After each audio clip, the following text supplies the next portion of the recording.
Хай сайн байцгаана Томоко бай. Томокогийн цагийг хэлчихье. Золбоо ТV шиг юм хийх гээд оролдоод байгаа ингээ ярьж байгаа. 3 дахь нэвтрүүлэг явчих эхний дугаар дээр бид нар юу ярьлаа? Хакухо ярьсан. 2 дахь нэвтрүүлэг дээр чинь Якуза яриад одоо өнөөдөр Отаны шохыг ярий гэж байгаа. Отаны шохигийн тухай ярья. Отаны шохыг бас монголчууд мэддэм биш үү? Отаныгийн тухай хэзээ ярих юм бэ гэд. Мессеж ирж байна. Тэгээд жишгээр нь одоо би чинь жишгээр нь би чинь юу яагаад хоцорч бариад тэгээд явж байгаа энэ царай. За Отаны шохи болохоор 29 настай нэг Япон залуу байгаа. Ивате мужид төрсөн. Ивате муж болохоор хөдөө. Тэгээ аав ээж нь тамирчин гэж байгаа. Айлын 3 дахь хүүхэд болж төрсөн. Тэгээд аав нь бейсболын тамирчин байсан болохоор одоо ч бейсболын багш хийж байгаа мөлий. Тэгээд тийм болохоор багаасаа бейсболоор хичээлсээр байгаад Японд ч ахлах сургуулийн Японы аврагын төлөө гэд маш алдартай тэмцээн болдог. Жилд 2 удаа тэргээр од олоод явсан залуу. Тэгээд юугаар од олсон бэ гэсэн чинь шидэхтэй одоо дунд сургуулийн ахлах сургуулийн хүүхд баймааргүй одоо амар хурдтай бөмбөг шиддгээр алдартай болсон. Бас цогтөг. Тэгээ бейсбол ч юм биш дээ. Ерөөсөө цогтөг ч юм уу эсвэл шиддэг байхгүй юу? Зүгээр цогтөг залуучууд бол хамгаалтанд ороод шиддэг нөгөө тамирчид чи хизээч цогтохгүй байхгүй юу? Тэгсэн чи Уданы болохоор цохимоор байна, шидмээр байна. Тэгээд цогсон ч шидсэн ч ер нь Японд бол баг номер 1 байсан. Тэгээ Японы мэрэгжлийн багт орсон. Мэрэгжлийн багт орохдоо бас Уданы болохоор Японд би тогломооргүй байна шууд Америк руу явмаар ингээд ахлах сургуультай байхдаа орохгүй гэдээсэн нэг Nippon Ham Fighters гэдэг багийн ахлагч Kuriyama гэдэг хүн ингэсэн бүр нөгөө чи хэрвээ Америк руу явж одоо болмоор байгаа юм бол хэрвээ чи Америкт очиж те нэг номерын тамирчин болмоор байгаа юм бол чи Японд номер 1 болчиж яваад нас би гүйдэж явахгүй бол тэнцээ бол зүгээр нухуулаа тог олно шүү. Аюултай шүү. Ер нь Японд сайн бэлтжиж яваарай. Тэрэн дээр бол бид нар одоо бүх хамаг хүчээр чамайг дэмжинэ гэд. Бүр PowerPoint-оор хитэн хуудас жилийн баг ном шиг юм бичээд очиод харуулад тэгээд явахгүй гэдээсэн хүүхдийг уруулад тэгээд мэдээж Японд амжилттай од олгоод тэгээ Америк руу гаргаж өгсөн байгаа юм. Тэгээ Америк руу явахдаа бол анх за одооноос нэг 4-5 жилийн өмнө юм уу да Лос Анжелес Энжелс гэдэг улаан формтой баг руу орсон. Тэгээ Лос Анжелесийг сонгосон учир нь болохоор улаан хам байна. Хэтэрхий том хот биш. Хэтэрхий том хотолтой ихт нөгөө хөдөө бас байна. Тэ хөдөө бас айгу тайван орчин байна. Тэгээд орсон байгаа. Тэгээд тэр үед бол яг уу Америкчуудаас нэг хүлээлттэй за мэдээж тэ Японы супер од ирж байгаа гэдэг хүлээлттэй байсан ч гэсэн яг ирээдүйд юу болох? Яг ирээдүйд ямар тамирчин болох тэ тэр хэмжээнд дээр бол хүлээлт байгаагүй. Тэгээд яг тэнцээ байх цагаар бол мэдээж маш олон рекорд тогтоогоод явсан. Тэгээд ялангуяа 2023 онд дэлхийн аврагын төлөө одоо тэмцээн болоход бол Японы шигшээс оролцсон.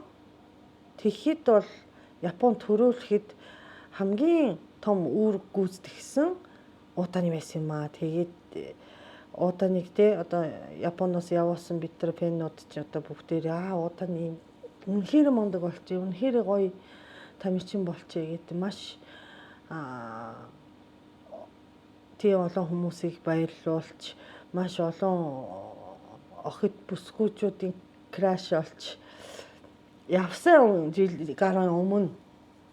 Тэгээд удааны болохоор багаараа ялдаг баг руу шилжмээрэн гэсэн өсөлтийг гаргаад 2023 онд бага солилцсон. Тэгээ Лос Анжелес Дожерс руу нүүсэн байгаа, шилжсэн байгаа. Тэгээд тэгэхэд бол бид нарыг бол маш гайхшруулсан. Тэгээ яасан бэ гэсэн чи Америкийн бейсбол тамирчдын дундаас хамгийн өндөр цалин авахар болсон байгаа байхгүй юу? Одоо Японы тамирчдын төөхөн дээр тийм юм байгааг болохоор бид нарыг бол шоконд оруулаад баярлуулад бахархал болцсон. Тэгээд явж идэл мэдээчтэй одоо удааны чинь биш дээ. Одоо ганц би байсан байхгүй. Би одоо одоохондоо бейсболоо хийн одоо эхнэр хүүхдээ авах болоогүй гэжсэн бол удааныгийн одоо бага насны дахин гарч ирдэг нэг зураг байд юм а одоо би гаргачих тий. Удааны одоо яасан бэ гэсэн чинь багтаа бүр жаахандаа штэ тий ахлах сургуульд дөнгөж орж хахад ирээдүйн одоо зорилго тэрэнд хүрэх замнал гэсэн одоо зураглалыг гаргасан байсан байхгүй юу. Тэгээд 30 настайдаа жилүү 28 тайдаа их нэртэй болох гэж байгаа байхгүй юу. Америк руу явах маавах тий. Анханаас Америк руу явах гэж бичсэн бол тэр нь арай өөр болсон. Гэхдээ Америкт ч гэсэн би шидэн цохин аль нь хийн гээ тий. Тэгээд удаанчээс айгуу тий амсан ярьсандаа ингээд хөрдөг залуу болохоор одоо хүмүүс 28 тайдаа их нэртэй болгон 30 настайдаа хүүхдтэй болгон тэр явжсэн болохоор яг одоо их нэр авах гэж байгаа юм шүү гэ тийм таамаг. Тэгээ мэдээж Японд бол бити хэл дэлхийн тэс байхгүй тий одоо өндөр цалинтай тамирчин болсон. Тэгээд хинтээ суух юм болоо гэд маш олон хүмүүсийн таамаг сэтгэлийг одоо бас зовоогоод тий таамаг дэвшүүлээд явж исэн баггүй юу. Тэгээд багаа солиод явж идэл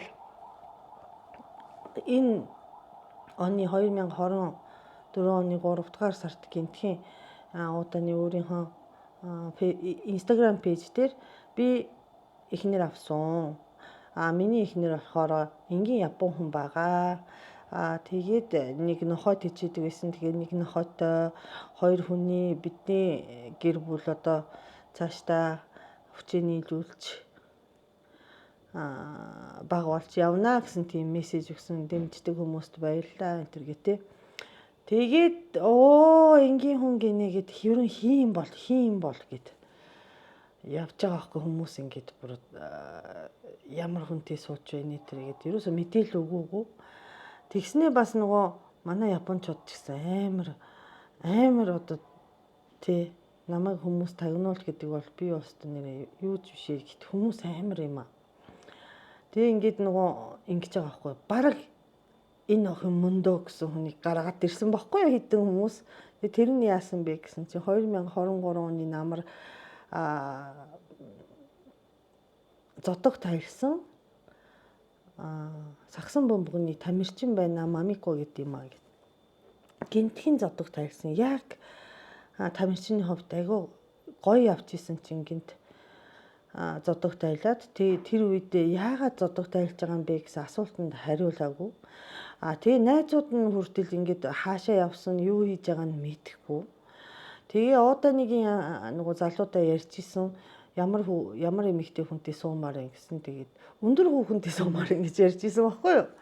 Өндөр тэгээд цоглог хүүхэнтэй суумаар гэсэн тэгээд 180 см тэгээд маш өндөр юм бэ. Гэх мэтчлэн бараг энэ хаа ийм мөндөө гэд хүмүүс юу орцмаа. Юу энэ айгу мундагтэй хүнд саад болохгүй гэсэн санаа. Ёо өөрхөн шүү дээ. Тэгээд явчихсан. Тэгээд тийм таамаг гарч ирээд бараг мондо гэж ярьжсэн баг. Тэгсэн чинь Лос Анжелест ирээд анхны одоо сезон эхэллээ. Анхны сезон 2024 оны хавар 3 сард эхэллээ гэхэд одоо энэ жилийн сезоны эхлэлийг ерөөсөө Солонгос тавих юм байна. Лос Анжелес одоо хэдэн багууд Америкийн багууд Солонгост очиж тэмцээн хийх юм байна. Тий. Тэгээд энэ сезон эхэллээ гэдээ эхэлж байгаа байхгүй юу? Тэгээд Лос Анжелесээс нөгөө багын тий Дожос гэж бичсэн онгоцон дотор ингээд онгоцонд суугах жагаа тамирчдын зураг мураг оруулсан чи яг л удааны болохоор их нэрийн анх удаа тэнцээ дагуулж ирсэн байгаа хүмүүсийн нүдэнд. Тэгээд тэр эхнэр нь болохоор яг хүмүүсийн таамагийн дагуу саксон бөмбөгний тамирчин Танака Мамико гэдэг хэрэг хөөрхөн хэрэг сайхан бүсгүйтэй гараад ирсэн. Тэгээд тэрний хажууд Мизухара Иппе гэдэг Японд байх цагаас хамт байсан нэг уржуулагч залуу бас түүний их нэртэй дагуулад ирсэн. Тэгээд Мизухара Иппе болохоор удааныгийн хувийн оржуулагыг хувийн гинэ бүх амьдрал болон одоо нөгөө бүх амьдралын одоо ажил хувийн оржуулга хийдэг боловч одоо ажил олгогч болохоор Лос Анжелес Дожос байсан байхгүй юу. Тийм Дожос байсан. Тэгээд Дожос нь Солонгост очоод эхний тэмцээн болоод хоёр дахь тэмцээн болохоос өмнөөс баг. Хоёр дахь тэмцээн болсны дараа ч илүү Солонгост байх хугацаанд нь шүү дээ. Хамт ингээд онгоцон суугаад явсан зураг гараад нэг 7 хоног байхад Дожос ийм мэдээлэл гаргасан. Бид нар удаагийн шоухийн уржуулагч байсан Мизухара Иппег өнөөдөр халахаар болцсон гэдэг аахгүй юу. Тэгээд удааныг ярихад чи Мизухара Иппе гэдэг хүнийг бид нар ярихгүй байж болохгүйсэн. Яагаад гэх юм бол дандаа ингээд зураг ахуулах болгонд ингээ хажууд нь байж идэг тий. Найз ч юм шиг, ахын ч юм шиг ингээд за энэ удааны болохоор англиар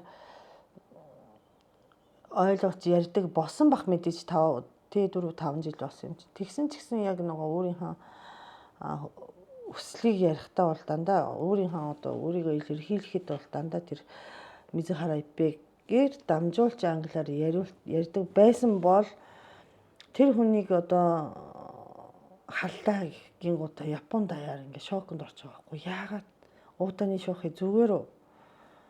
Одоо цаашдын амьдрал зүгээр үү те? Эхнэр нь үрдэл сайх хамт явж исэн биттэй гэх. Тэгээд одоо мэдээ нь одоо Японы цагаар шүн гарсан. Тэгээд шүн гараад тэгээд үзчихтэл ийм учиртай байсан байна.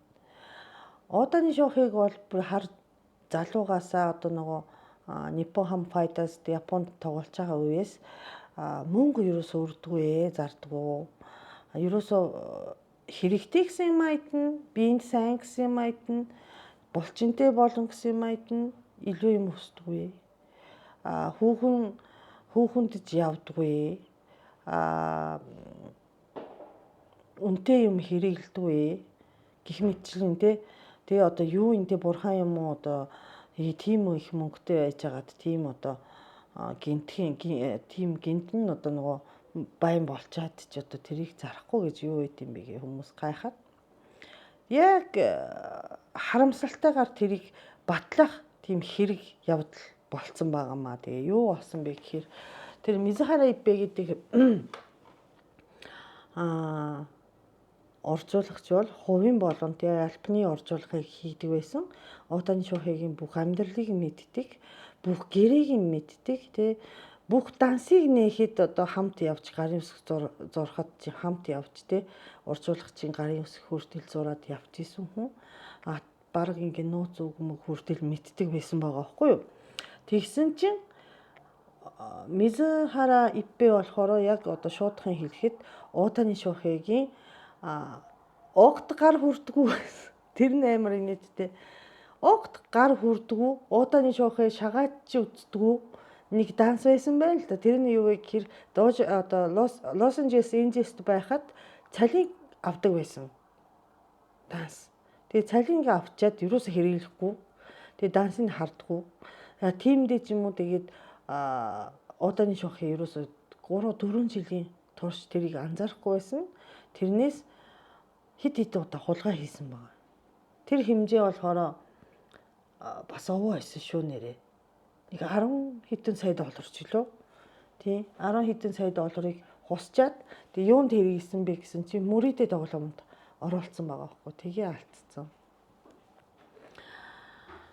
Тэгээ тэрийг яаж мэдэх болсон тухай болохоор нөгөө яг хууль бус мөрөдөө тоглоомыг тоглоулдаг хүмүүсийг шалгаж байгаа явцанда уудааны шоухийн данснаас мөнгө орж ирсэн байна гэд гараад ирж байгаа байхгүй. Тэгээд доожоос руу цагтаагаас FBI-аас ч юм уу ярьсан бах. Тэгээд шалгаж явж исэн чинь үнэхээр тэр мөнгөнд байхгүй болцсон байна. Уудааны шоухийн нэр тэр юуг нь ухтгүй байсан юм чинь мэддэггүй байсан байна. Тэгсэн чинь уудааны шоухид тухайн одоо нөгөө хэрэг илэрдэг орой тэр Мизухара Иппе гэдэг юу болохоор орчуулагч юм болохоор ингэж гуйсан гэж байгаа байхгүй. Чи ингэж хэлээд өгөө. Би чиний мөнгийг хулгайлаагүй. Би Иппесаа нэг өрөвдөд тэ Иппе орчуулагчийг өрөвдөд мөнгөний зээлц юм аа гэж хэлээд өгөөч гэж гуйсан байгаа байхгүй юу. Тэгээд тэгтээ уудааны шоухыг гайхаад юу болсон бэлээ гэд сайн юм ойлгохгүй юу илээ гэж ярьж исэн чинь орой хурал болоод тэр багийн хаан уудааны шоухыг бас мэдээж байсан. Тэр урьдчуулагчийг дуудаад те англиар ингээд бүх юм ярьж байгаа хгүй энэ хүн уудааныг данснаас хулгай хийсэн болохоор одоо халагдчихж байгаа юм гээд. Тэгээ өөрөө тэр урьдчуулагч нь болохоор би одоо юуны мөрөдөө тоглоомныхаа хамааралтай болсон. Тэгээд миний буруу гэд хэлчихэд тэгээд гараа явж чад уудааны шоухыг чинь ерөнхийдөө ингээд юмаа ойлгосон боловч тий нарийн юм яг зөвөө итгэжсэн хүнтэй итгэжсэн хүний тухай ингээд миний данснаас хулгай хийжсэн юм. Үнэн юм уу гэдэг ойлгохгүй байгаа хгүй. Тэгээ сая ярьсан одоо надад одоо мөнгө зээлсэн гэж хэлээд өгөөч гэдэг юмыг одоо шууд ойлгож байгаа хгүй тий. Хулгай хийгээгүй мөнгө зээлсэн гэж хэлээд өгөөч гэдэг. Хэрвээ тэнцээ тэр найзыгаа өмөрөөд тий би мөрөдөө тоглоом энтер гэж мэдхгүйгээр тий мөнгийг зээлсэн юм а гэсэн бол хэргийн одоо хамт хэрэгтэй болох гэжсэн байхгүй юу амар аюултай. Тэгээ ямар ч гэсэн тэгээ уудааны чинь шинэ өмгөөлөгч шинэ оржуулагчийг дуудаад юу болж исэн яасан гэдэг одоо явдал нь мэдээд тэгээд тэгээ тухайн орой ингээд бараг л ингээ мөнхийн хагацал болж байгаа. Баяртай болж байгаа байхгүй тэр хоёр тий. Тэгээд тэг Японд даяар бас уудааны тэр хэргийг те мэдчихсэн юм болоо оролцоотой байсан биш үү? Уудааны яг мэддэг байсан биш үү? Уудааны хамт мөрөдөө тоглолдог байсан биш үү гэсэн яриа гарсан. Тэгээд яг хуу тэгээ хэд хоног тэгээ уудааныг буруутгахыг гэсэн хитэн хүмүүс гараад ирсэн л те. Ихтэй эцэст яасан бэ гэсэн чинь одоо банкнд одоо мэдээж нөгөө гүйлгээ хийх болгонд энэ гүйлгээ таних мөн үү энэ төр гэж яриад лавлаж асуухаас өмнө утасны дугаарыг сольсон байсан. Уудааныг дугаар биш ч үгүй юм уу те одоо нөгөө өмгөөлөгчийн дугаар биш. Мизухара тэр орчуулагчийн юу болгосон байсан банкны бүртгэлтэй утасны дугаар. Тэгснээ одоо банкн дээр одоо мэдээж ярьсан бичлэгүүд нь ингээ үлдсэн байгаа шүү дээ. Тэгээд тэрийг харахаар тэрийг сонсохоор ингээд нөгөө албаар англи хэл мэдтгүү дөнгөж сурж байгаа хүн шиг те уудааныг англиар яаж ярьдаг шиг те тэрийг дөөрөөж тэр уржуулагч ярьсан гэдэг байгаа байхгүй хамгийн зөв нь.